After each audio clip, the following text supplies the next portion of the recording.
কিছুদিন পূর্বে এক বক্তার মুখে শুনেছিলাম মৃত্যুর পর আপন ভাই বোনের নাকি আর কোনোদিন দেখা হবে না। এখন আমার প্রশ্ন, আমার জানার বিষয় হচ্ছে এই কথাটি কতটুকু সত্য।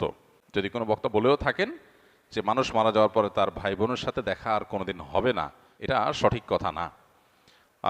কারণ কোরআন হাদিসে কোথাও এরকম কোনো কথা বলা হয়নি যে মানুষের মৃত্যুর পর আর প্রিয়জনের সাথে কখনো দেখা হবে না, বরং এর উল্টাটা আছে। আল্লাহ রাব্বুল আলামিন কোরআনে হাকিমের মধ্যে ইরশাদ করেছেন, যে ব্যক্তি ঈমান এনেছে এবং ওয়াত্তাবা'আতহুম যুররিয়্যাতুহুম, তার পরবর্তী বংশধর যাদেরকে সে রেখে গেছে পৃথিবীতে, তারা যদি তার অনুসরণ করে, অর্থাৎ তার ঈমান আমলের অনুসরণ করে, তাহলে আল্লাহ তাআলা বলেছেন যে তাদেরকে তাদের সাথে আল্লাহ তাআলা ইলহাক করে দিবেন, সংযুক্ত করে দিবেন।